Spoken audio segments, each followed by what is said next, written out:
Hello team, welcome to another ATP Geopolitics video with myself, Jonathan MS Pearce. Ukraine War News Update. First part of the 13th of March 2025. We're going to start with where we normally start. Ukrainian general staff figures for the Russian losses for the day before. All the usual caveats apply. You can find them in the description to the video below. And there's a rather considerable downtick across a number of categories. 1,200 personnel lost, which is less than yesterday. Fewer lost people than yesterday, although still, significant numbers, of course. And remember, these are people that we're talking about. We must remember the human aspect to this war. One tank is far fewer tanks lost than over the last week, and 2 troop-carrying AFVs. I suggest that things are calming down on the front line in a number of places. Kursk, the Ukrainians aren't attacking up there. They're withdrawing, and that will affect these numbers quite a bit, I would have thought. 19 artillery systems. We've seen huge numbers consistently every day in that category, and although that is still significant, that's only a snip under the daily average. So that to lose 19 howitzers or whatnot within a single day is pretty challenging, but we were seeing 3 and almost 4 times the daily average. We see 81 vehicles and fuel tanks, which is still pretty high, but nothing like we have seen. And no special equipment, MLRS or anti-aircraft warfare systems. Another Andrew Perpetual loss list today. And again, we're seeing, well, actually slightly more Ukrainian losses than Russian losses. This is what I would expect given Kursk, as I said yesterday. In terms of combat asset losses, the Ukrainians probably losing a touch more, but really it's fairly similar, especially if you include boats up there. So let's go and look at the stats. We'll go to the Ukrainian numbers first. So, yep, losing a few more. We'll go to the combat assets at the top, and actually losing an OSA air defense system. Unknown cause there is going to hurt, so that's key. ANTPQ 48. We've seen a number of different ANTPQs. So normally you see the TPQ 50. Which is, where do we see it? Yeah, one of these ones that goes on top of a Humvee type thing. Let's get the images up. TPQ 50. So that's normally what you see. And now this one is a 48. And then I think we saw 36 yesterday. I presume these are just going to be variants of the same sort of thing. Oh, no, this is one. Yeah, that's what you see kind of loaded on that Humvee. So that's fairly similar. And I'm guessing 36 is just going to be another variant there. Ooh, 36 is a slightly larger trailer-based one. Can be modular and put on the back of a truck by the looks of it. So that is a slightly different one. That's the one that we saw lost yesterday. I said it was probably similar to the 50 and the 48, but or to the 50 yesterday. But it's not. But yeah, so that is obviously going to hurt a bit, but it's not the end of the world to lose the 48 variety. And then we have some engineering vehicles, a boat being damaged, a number of pieces of artillery, M777 captured, and an M119. This will be coming from Kursk. So I'm assuming anything you see captured over the next few days will be a Kursk bit of kit. Here is the M777 that was captured in Kursk, only the second one to fall into Russian hands. This one's in much better condition than the last one found, which was the last one found is Severodonetsk, so that's a long time ago. But yeah, so that's a bit of a shame for the Ukrainians. They are going to be losing some kit. You'll see the lists, I think, include kit lost in Kursk over the next few days, I would speculate. A few other pieces of artillery equipment. We get down to tanks. Nothing too bad there. We've got 2 abandoned, including tracked garden shed of Ukraine's own there. Single infantry fighting vehicle, Bradley damaged. A couple of AFVs, and then quite a few APCs. 4 of them abandoned. A couple of Strikers, a couple of M113s.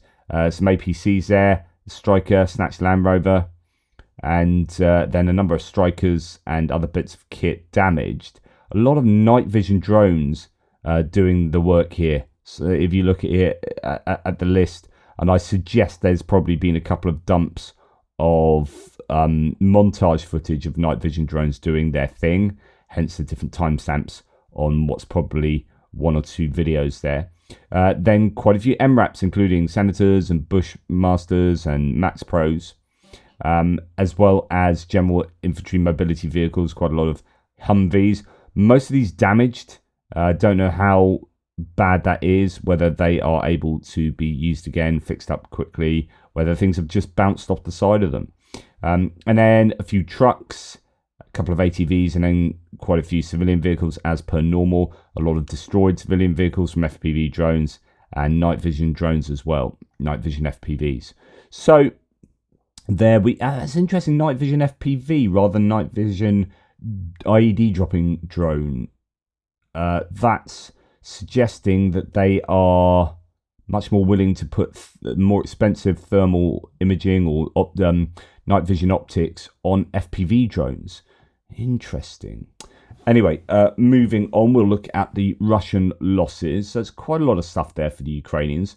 A lot of MRAPs and APCs and infantry mobility vehicles in particular. Now, for the Russian losses, we have an air defense system as well, which is good news for the Ukrainians. We've got a Buk M12 there destroyed. We have some boats, electronic warfare system. Let's look up this Strij 3. See what that looks like. Strij 3. And yeah, that's just a small bit of kit there. Nothing too serious for the Russians to have lost. Some boats sunk and destroyed. And then coming to the artillery list, as I said yesterday, there's a bit of a difference between the standard of artillery that the Ukrainians lose, broadly speaking, and the Russians. Russians here, D30s, D48. Let's have a look at the D48 howitzer, because I haven't seen that one on the list before. I've seen M46, not a D48.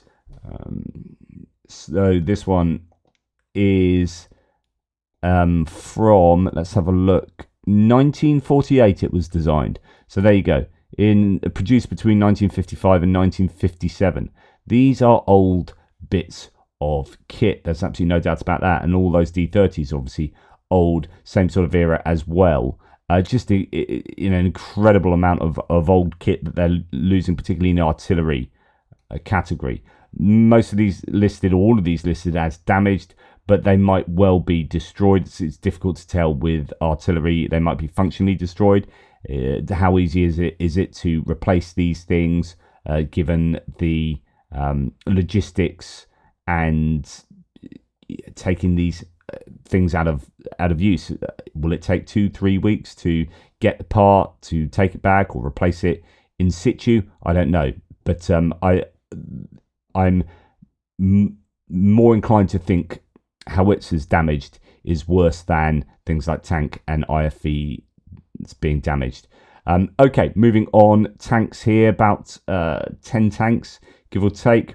3 of them destroyed or abandoned. Again, as I said yesterday, here we have actually the majority. There's 9 tanks here. 5 of them are tracked guard and sheds. So the majority of tanks damaged or lost are being used as APCs. Exactly what I was speculating over the last few weeks. We have some infantry fighting vehicles here, one of which is sunk, drowned in a river and then hit by an FPV drone. Wow. So BMPs and BTRs. And then we have some APCs thrown in for good measure and a single AFV and an infantry mobility vehicle. We have a Snatcher Land Rover, so that's obviously been captured at some point, and then M113 as well, probably almost certainly captured, because the Russians don't produce them. They are American in origin. So interesting list there. And then we have typically a lot of ATVs, all-terrain vehicles. We have the Golf buggies, the Desert Cross 1000-3, and then we have the quads that we often see there, and civilian vehicles too. So a lot of kit lost. Not a huge difference between the sides, I guess. The Russians are more artillery heavy in their losses and boat heavy. The Ukrainians losing more APCs and infantry mobility vehicles. Okay, moving on. We are going to this claim, and I don't know what to make of this. This first came out from PS01. footage that was classified yesterday, the pipe leading to Suja. So you remember the pipe where there was this attack on it? There was intel that was released, and then the Ukrainians found out that the Russians were going down this gas pipe, the Druzhba gas pipeline, actually, to then try and pop out behind the Ukrainians. The Russians were going down there, and so they hit it with, I believe, artillery and all sorts of munitions. And there were various claims of deaths and suffocation, indeed. Well, footage that was classified yesterday, says PS01, the pipe leading to Suja is filled with bodies. The idea of the Russian command seemed successful, but turned into a disaster. 15 kilometers of travel without fresh air, saturated with methane. For many, this became a one-way trip. I'm not going to show you any more of it, but these are the claims. Kursk, 6 days underground without oxygen or water. 800 people went in. Only a company, about 100 came out. These are the claims. Take it with a huge pinch of salt. First, methane poisoned dozens, and then the Ukrainians hit the pipe with cluster munitions. Did these fighters realize that they were heading on a journey with no return? 800 people went in. Company came out, about 100 men. So that's the claim. So the Russians could have lost an absolute ton of people here. Intel Schizo says Russia says that they had 800 men go down a pipe. 100 came out and successfully assaulted the Ukrainian position, to which the Ukrainians said they killed 80. Well, what happened to the remaining 700 dead, or the 700 other men? They are dead inside the pipe. That's the claim. It could have been an absolute disaster for the Russians. There are images of a number of dead bodies in the pipes, but the question is, quite how many there. It could be an exaggerated claim, or it could be accurate. I don't know. I'm just reporting that those are the claims out there. Could have been a massive disaster for the Russians. But the whole Kursk region, we're going to go and talk about the Kursk region in a second. It has been a bit of a disaster for the Ukrainians over the last week. Now, Ukrainian drone unit Ronin of the 65th Mechanized Brigade has destroyed a Buk M3 air defense system and a COP2 electronic warfare system. So there is still footage coming out. Well, not still. There's actually, I think, a renewed slew of videos coming out from the frontline areas where we hadn't seen this kind of footage for a couple of weeks, due to there being, I think, a lot of geopolitical news that's been saturating the sources. Now, talking of Kursk in particular, the Russians in Kursk have shot 5 Ukrainian prisoners of war, and that there is video footage of it. I won't show it to you, obviously.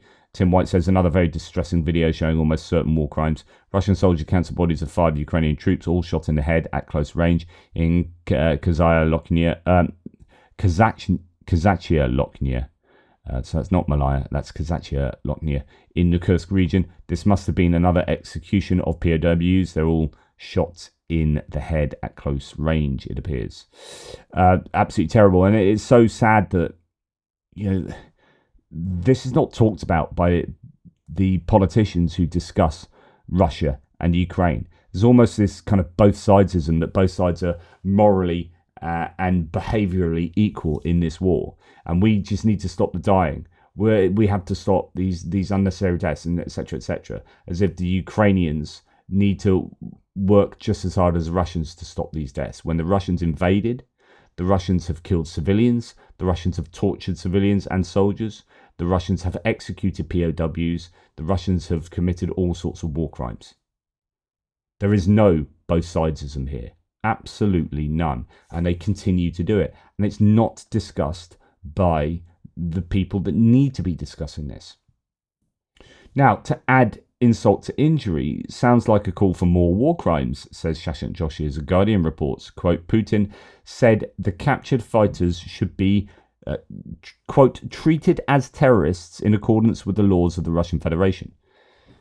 And that's actually coming originally from Agence France-Presse, which I think is permission to execute and treat these prisoners of war not like the prisoners of war under Geneva Convention, but as terrorists, even though these are soldiers in Kursk and Russia has all their soldiers in Ukraine. It's just absolute logical insanity there from Putin. Now, talking about Kursk in terms of losses, the commander-in-chief Sersky has stated Russia has suffered catastrophic losses in the Kursk region, pinch of salt, etc. Nearly 55,000 casualties, of which 22,200 or over that have been killed, 31,800 wounded, and 942 captured. Since the start of the, I guess, invasion into Russia there, Ukraine has destroyed over 2,100 pieces of equipment, including around 90 tanks, 654 armoured vehicles, 1,500 drones, and 1,100 trucks.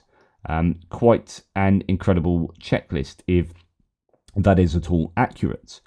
Ukraine's push into Kursk Oblast, according to military analyst Mikhailo Samus, prevented the Russian advances in Kursk.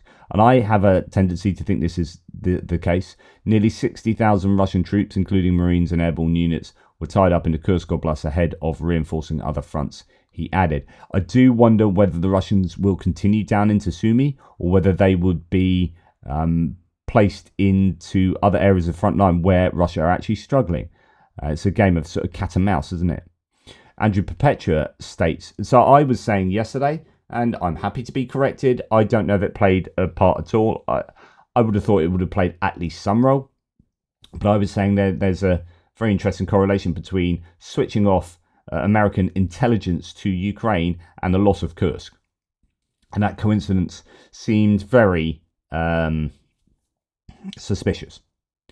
Andrew Perpetua says, I sat on the Rubicon info. So I read out to you his statement about this new Russian unit that are very, very good drone unit called Rubicon, and how they do all sorts of things like landing their drones on the roadside and ambushing passing vehicles. We've seen the Ukrainians do that as well, but the Russians doing it particularly well, using, I think, pretty good kit, having really good operators, and causing some right havoc up there in the Kursk area. And they're mainly, it appears, they may only be operating there at the moment, or they're mainly operating there, but we might see this Rubicon unit then spread out, a bit like sort of Madyard's birds, right? So Andrew Perpetua talks about how these guys have been largely responsible for the Russian successes up in Kursk. I sat on the Rubicon info for like 3 weeks before I wrote anything about it. I was too busy. The issue was obvious for a while. People are now trying to retcon random theories onto what happened in Kursk rather than just accepting the reality that the supply lines got ganked. And actually, he showed a map the other day, which I showed to you, which showed that road going up to Sudzha was absolutely hammered repeatedly by the Russian, no doubt the Russian Rubicon unit. Kursk never had good supply lines, and if you followed the situation closely, you knew Ukraine was slowly retreating for months, but the supply lines getting extra bonked in January and early February made it obviously unsustainable. There was no other option but to pull out. So because that was a relatively narrow salient into Russia, you only had a few options in terms of roads, and if you had good enough drone operators, then you could hammer that roads or those roads going into, say, Sudzha. And if you do that, then you can't get supplies to those troops, so you can't effectively defend the Kursk region. And that appears to be what happened, which is why it needed to be a much wider sector, which is what they were trying to do originally, but they failed to get that done. As Tord Ari Iverson says, I will join those who voice caution against connecting the US halt of intel and material support with what's happening in Kursk. A stab in the back narrative isn't helpful. Both recent and future developments over the next days and weeks there have been long in the making.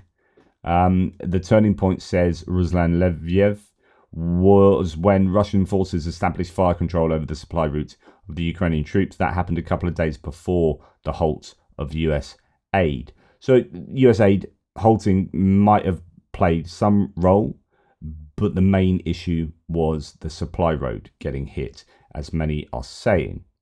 Now, Sersky has come out and said Ukrainians have repositioned to stronger defensive lines in Russia, in the Kursk Oblast. They've done that, or they will do that when needed.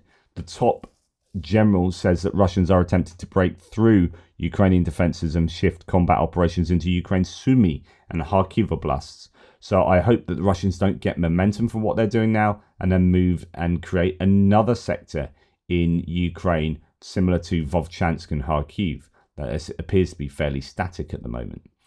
Okay, what else do we have? There was an explosion. Talk about hand grenades exploding in Ivano-Frankivsk about 2 days ago. Is it now? That's March the 12th, and I think that was the day before. Yeah. So 2 days ago, yesterday, I reported the awful scenes in the western city of Ivano-Frankivsk, where grenades were thought to have exploded, with one death and other injuries, one particularly horrendous. Now police are saying 2 teenagers paid by Russian special services carried out the attacks. Ukraine's intelligence services released a video of the 2 alleged terrorists said to be recruited by Russia around the scene of yesterday's crimes in Ivano-Frankivsk. And I'm sure they will be hunted by the Ukrainian special services. But that appears to be one of these horrible scenarios where people are either just outright paid or are, I guess, somewhat sympathetic to the Ruski Mir, and are therefore more vulnerable to payments or persuasion from the Russians, and end up doing things like this. There was that time in Zakarpattia, that's in Poland, in the Carpathian Mountains near the Hungarian border, where there was a town hall meeting or something similar, and someone walked in with a hand grenade and blew themselves up broadly, and that caused a lot of horrors. So hand grenades have been used a number of times. There was that story as well, if you remember. It's goodness me, some time ago, where someone was given a hand grenade as a gift, and then it blew up when he kind of opened it or whatever, and it was all like highly controversial. Some kind of military person giving something to another military person, and it was their birthday or something, and that was very unfortunate. So hand grenades do explode. Moving on to distance strikes, we have yet another day of quite a lot of Russian drones flying into Ukrainian airspace, although I say quite a lot. I mean, this is a huge number, 117, right? But that is not, like I said yesterday, not at the levels we had seen previously. And in fact, when you look at the Ukrainian General Staff figures, 71 drones is far fewer than we've seen over recent weeks. So they are sending fewer drones, it seems, the last couple of days. I wonder what that indicates, if anything. But 117 was sent in, 74 was shot down, 38 suppressed by electronic warfare. That gives you 112. That's 5 getting through. Slightly better than we have seen, but not to the excellent ratios that we saw maybe a month ago and beyond, where they were getting almost 100% quite consistently. Now there are, yesterday I think there were 12 that got through. 5 getting through last night, even though there are fewer drones, it's still a better ratio. So that's an improvement there. There is data emerging as we speak. I've just added one to the end here, but it's sometimes difficult to know exactly what was achieved by the Ukrainians. A fire started in Krasnodar Krai after Ukrainian drones visited the area. Also in Rostov, an oil pumping station was reportedly hit. That was a claim from last night. That's no report saying that. Voronezh region was under attack as well. Fire breaks out in an infrastructure facility. Who knows what that is? After a drone strike. Governor Gusev reports 2 sites were hit, but gave no details. So the Ukrainians were busy. Then, just from firms data, no other claims. So people looking at firms data, that reminds me, I need to see if Paul Sweeney has sent me anything, as he often does. Let's have a look. Today's strikes on Russian positions, so this is yesterday actually, seems to have happened between 9 a.m. and midday. So he sends me images of firms data, which I keep forgetting to share with you. And next time it's relevant for this day, I will do. Thank you very much, Paul. And I pronounced your surname correctly today, Paul Sweeney. Ongoing thing, it's not spelt like that. But anyway, Shaikovka Air Base in the Kaluga region. I mean, it is spelt like that. It's just I'm not used to pronouncing it that way. Anyway, Shaikovka Air Base in the Kaluga region has been hit. or it appears to have been hit. There's a fire at any rate at a storage facility there, according to firm's data. So remember, firm's data is a NASA data that was originally organized in order to get data on wildfires around the world, and now is being used for all sorts of different things. And here we can get a sense of what's going on in a war and what explosions there are, throughout Russia. Russia's obviously a big place, but and you're going to get fires that naturally are taking place, or intense heat coming from various areas. But when it's at an airbase like this overnight, you're thinking, yep, they probably have been hit by Russian drones. Interestingly, says no reports, the fire shows up on firm's data at Tchaikovka Air Base in the Kaluga region, used by the Russian Air Force. The fire happened overnight. Looking at firm's timeframes, the area in which the fire is located looks to be some sort of storage facility. Now, I don't know if this is the same. Actually, putting two and two together, there was just a claim of this. This was the latest one. GUR drones hit a drone production site near Kaluga. I mean, if that airbase is in Kaluga and there's a warehouse there, I don't know. Drone strike production site in the village of Obukov. Production lines for drone assembly were located in the workshops of the Kaluga air-rated concrete plant. I don't know. Now, that looks like an airbase. So I think there's two places having been hit in Kaluga last night. That's really good if it is a drone production site, because obviously drones are the god of war at the moment, and if they are Shahid drones, that's going to be super important. And if they are smaller drones that are used on the battlefield, like we see in Andrew Perpetua's Lost List, then that's going to be super useful as well. So it'd be interesting to see if there's any further battle damage assessment coming out from there. Then we move on to a Lyuti drone. These are the twin-tailed, fairly sizable drones. Here's one flying into an industrial oil pumping facility in the Saratov region. One of the 5 compressors apparently was hit. So you see it go down there. I'm just going to make that larger. You see it in the middle of the picture there, and it goes down and explodes.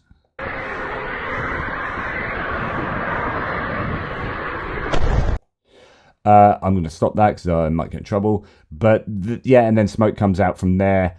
I have absolutely no idea what the actual damage is to that place, but I'm sure we'll find out. Well, I hope we'll find out.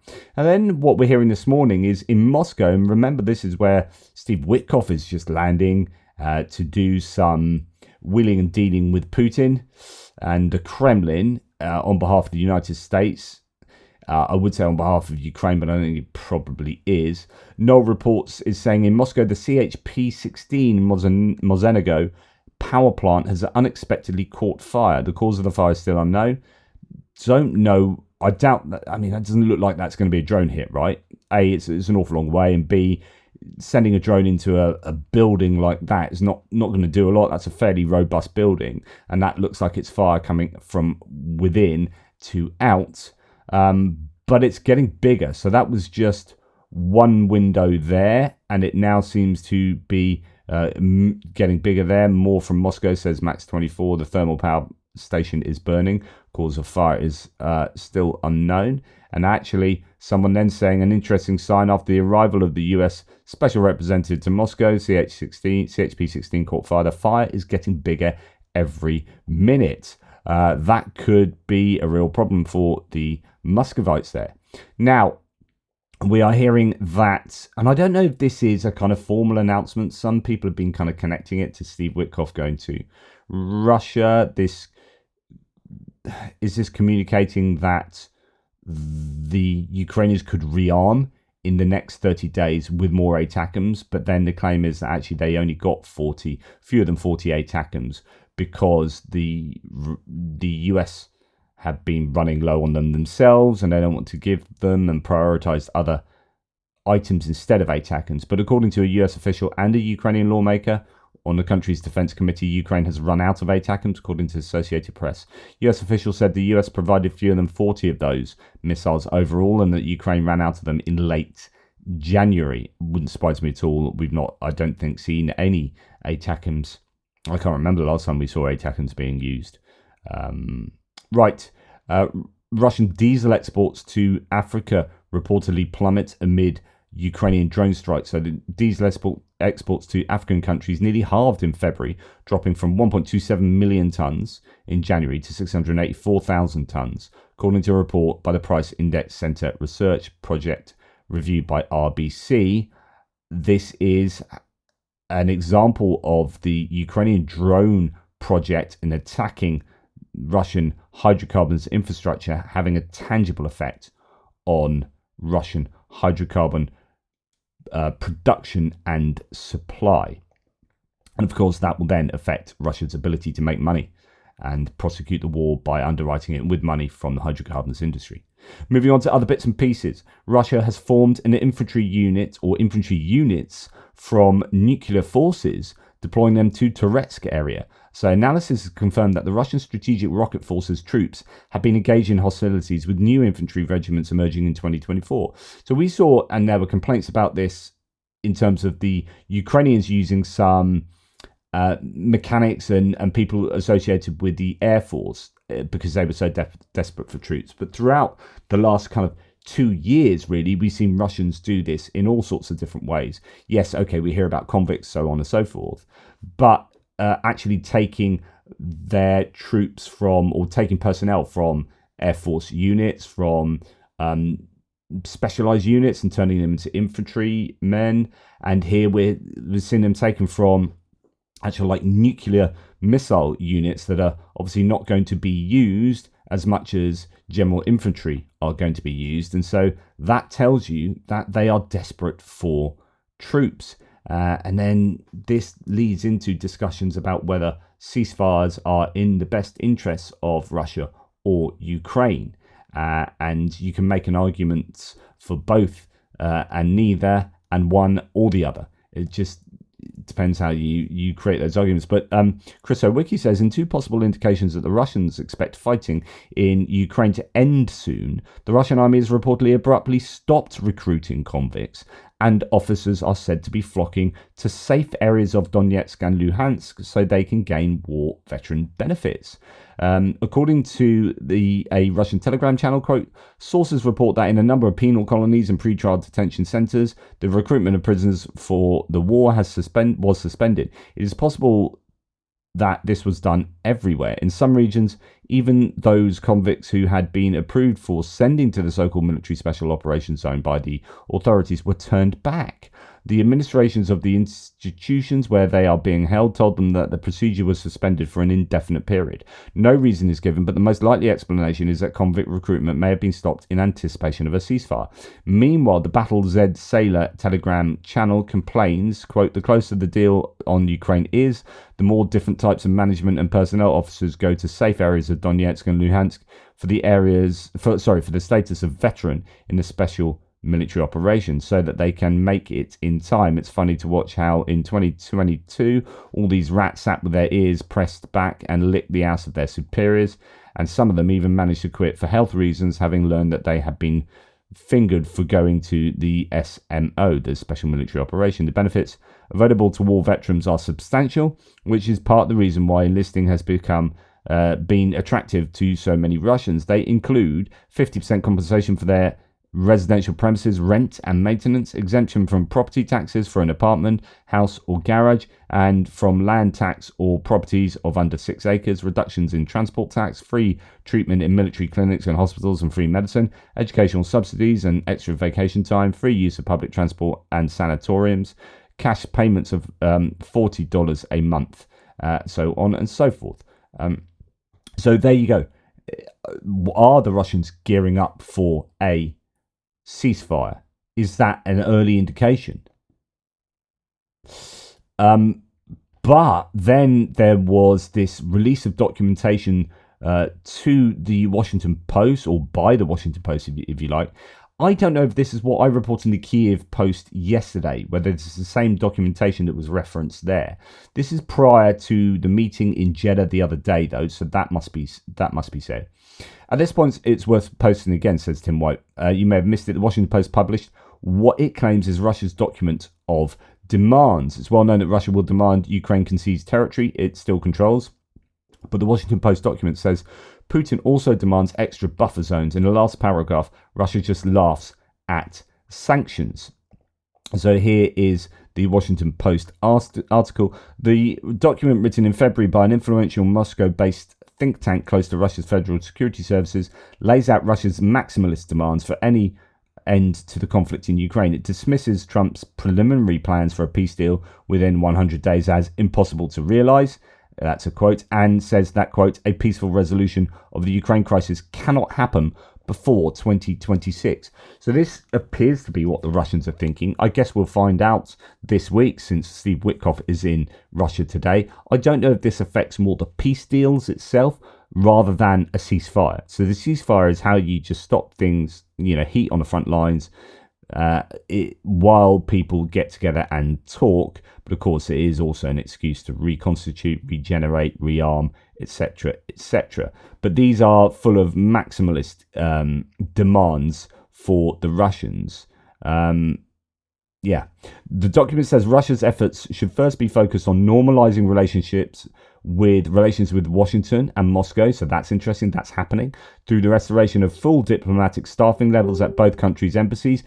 We've already heard that that's what the Americans want, and the appointment of Alexander Darchiev as Russia's ambassador to the United States. Suggestions that emerged publicly after talks between Russia and the US officials in Istanbul on February the 27th. Apparently focus on the operations of their respective diplomatic missions. So a lot of this, this is why people are saying it looks like the US is just fulfilling Russia's demands. Although the Jeddah meeting between the US and Ukraine looked rather more positive, if we have this situation where the US just wants to fulfill these maximalist demands to get this thing done and dusted and sewn up, then you are not going to have Ukraine agreeing, and you're going to have problems. They say, talk about the presence of peacekeeping forces in Ukraine is an absolute no-no. The presence of any peacekeeping contingent in Ukraine is also dismissed as absolutely unnecessary, since any force would be under serious Western influence, while US plans to continue arming Ukraine after any peace deal are absolutely unacceptable, as is maintaining the Ukrainian army at its current 1 million strong level. These are all like the Istanbul agreements and whatnot, and this would just not fly with the Ukrainians. Efforts to entice Russia into a peace deal by offering to partially lift sanctions were also dismissed in the document. Quote, it's not clear what would be the benefit for Russia, it says, since the importance of the factor of sanctions against our country has been clearly exaggerated. As dismissing the importance of sanctions, I think that is some serious psyops going on there. So downplaying the importance of sanctions. Now, Maria Zakharova from the Ministry of Foreign Affairs has said Russia does not accept the deployment of armed forces of other countries in Ukraine. This would mean involvement in the conflict. Moscow will react by all means. And this is exactly what European nations are at present discussing. So it's looking like Russia are putting up barriers to maybe a ceasefire, certainly to early barriers to what would probably be discussed and put forward in a peace deal. Major Russian mill bloggers connected to Kremlin, such as Boris Rozhin, generally do not consider it realistic for the Kremlin to agree to a 30-day ceasefire, calling it a scam or a trap. So for what it's worth, the kind of Russian nationalistic, ultra-nationalistic mill bloggers, very supportive of a Russian invasion into Ukraine, do not want a ceasefire. It's also, I think, is it coincidental that for the first time since 2014, Putin was seen in army fatigues? On a day when everyone's talking about ceasefire and everything, he gets dressed up as a soldier. He then goes apparently to Kursk to celebrate the recapture of the area occupied by Ukraine, shown around by Gerasimov, who, remember, he's the guy that's still in charge of the armed forces, he's commander-in-chief. He's basically completely absent these days from the public eye. Theories were, and I said for a long time he might have died. He disappeared for months upon months after supposedly being involved in a strike in Crimea, and he was in Crimea, and then prevailing theory then was, well, he was probably injured or had some health issues for that time. And when we saw him come back, he didn't really talk. He didn't seem to be fully with it. And he now still seems fairly, twisting there. He can't twist his body particularly well, and so on and so forth. But anyway, I don't know if that's what he's always looked like. But he's back in the public eye, at least here. And Putin having a bit of a PR moment, taking lots of notes whenever Gerasimov was speaking down in Kursk. Okay. What do we have as well? We have Dimko Zhlutenko, who I've spoken to. I've interviewed him the other week, giving an interesting nugget here that I wasn't aware of. So, great diplomatic move by Ukraine's foreign affairs minister. After we learned Rubio is fairly Christian, they gave him a gift of a Catholic icon of the Holy Mary made out of wooden ammo boxes, probably supplied by the US. Brilliant move by Ukraine. Clever bit of, appealing to someone's faith there. Tim White says, hope it's worthwhile. Strong rumours that Musk will sack Marco. After a peace deal is signed or rejected. Mind you, Ukraine can follow Trump's president and Bill Rubio for this gift later. Ouch. Fascinating that the EU Parliament yesterday has accused the US of blackmailing Ukraine in a joint declaration. So the declaration accuses the US of trying to negotiate a ceasefire and peace agreement with Russia over the heads of Ukraine and other European states. So the EU being quite strong against the US, and this is in light of a trade war that is now firmly underway between the two entities. US seems to be attacking all of its allies and none of its enemies, really. Even the sanctions on China seem to be somewhat poorly thought through, where the sanctions on... Well, I was hearing one analysis saying that, isn't it fascinating that one of the main advisors in the Trump administration team is heavily involved in the steel industry? And once you understand that, then you understand why these tariffs are hitting the steel and aluminium industries of Canada and Europe. And you're thinking, why would you do that? Because that's going to shove up the price of manufacturing. If you want to rehome manufacturing to, I suppose it's playing this long game where you get steel manufactured more and more in the United States, and then you bring your car industries back to the US. But of course, the problem is if you want to have a really thriving car industry, that's going to need to export those cars. And if you're having trade wars with everyone else, everyone's going to be like, well, we're going to put tariffs on cars, and that's for sure. I don't know. It's all, none of this makes... Well, it makes sense when you think, oh, that guy's involved in the steel industry. That guy, this guy has his pockets lined over there. That guy, that's when you start understanding what's really going on here. Just to remind you, just to finish off, that we are doing a NAFO campaign. I still haven't done my opening video for the NAFO campaign. I've just been so busy. You can go and find them on Twitter, NAFO69 Sniffing Brigade, and find the details of our campaign on their Twitter feed, or go straight to atpgeo.com/donate, and you'll be taken to the donation page where you can help provide some vehicles for NAFO, 3 NAFO trucks and a NAFO minivan, and help these guys out. That'd be absolutely fabulous. Anyway, thank you very much for all of your support. Take care, guys. I'll speak to you soon.